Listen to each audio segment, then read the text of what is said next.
आज आसनसोल के गोधुली इलाके में स्थित आसनसोल के पूर्व मेयर जितेंद्र तिवारी के आवासीय कार्यालय में कल्चरल एंड लिटरेरी फोरम की तरफ से एक संवाददाता सम्मेलन का आयोजन किया गया।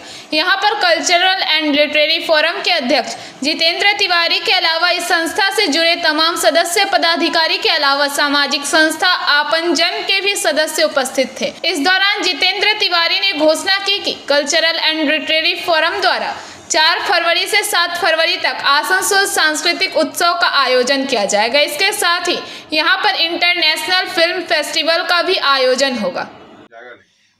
কোনো ক্ষেত্রে দেখা যায় পশ্চিম বাংলার যেটা এখন বর্তমান সংস্কৃতি আমরা ওরার বিভাজন হচ্ছে, আপনাদের ক্ষেত্রে যারা আসবে বাইরে থেকে তাদের ক্ষেত্রে কি আমরা ওরার বিভাজন থাকবে নাকি? আমরা চাইবো যে তার মধ্যে অ্যানিমেশন থাকবে, তার মধ্যে ডকুমেন্টারি থাকবে, তার মধ্যে শর্ট ফিল্ম থাকবে। আমরা মূলত পশ্চিম বর্ধমান জেলার যারা শর্ট ফিল্ম, ডকুমেন্টারি বা এই ধরনের কাজ করছেন তাদেরকে অগ্রাধিকার দেব। আমাদের 11টা থেকে 1টা প্রত্যেক দিন শর্ট ফিল্ম, ডকুমেন্টারি চলবে এবং 2টো থেকে রাত্রির 8টা এটাতে ফিচার চলবে এবং এই দুটো সবটা নিয়ে মোটামুটি 36 থেকে 37টা ছবি দেখানো যাবে।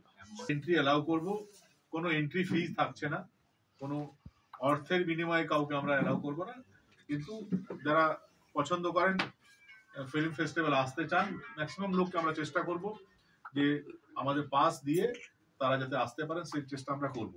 এবং আজকের এই সাংবাদিক সম্মেলনে আসানসোলের শিল্পী, সাহিত্যিক, বুদ্ধিজীবী বলতে যাদেরকে আমরা চিনি জানি তাদের মধ্যে সিংহভাগই আজ উপস্থিত আছেন। তাদের উপস্থিতিতে আজ এটা হচ্ছে এবং আমাদের আজকের অফিসিয়ালি আমাদের যে পোস্টার লঞ্চিং সেই কাজটা আজকে হবে। তার সঙ্গে সঙ্গে যেহেতু গতকাল মকর সংক্রান্তি আমরা স্নান করেছি এবং মকর স্নান মানেই হলো পিঠে পুলি, তো সেটাও আমরা সামান্য নিজেদের মধ্যে পিঠে আমরা খেয়েছি। যারা সাংবাদিক বন্ধু এখনো গ্রহণ করেনি এই সাংবাদিক সম্মেলনের পর তারা গ্রহণ করবে। আনুষ্ঠানিকভাবে আমি বলবো যে আমাদের যারা সিনিয়র আছে তাদের হাত দিয়ে আমাদের যে পোস্টার প্রকাশ সেটা করা হবে। आसनसोल से बीजू मंडल की रिपोर्ट, पीवीटीवी न्यूज।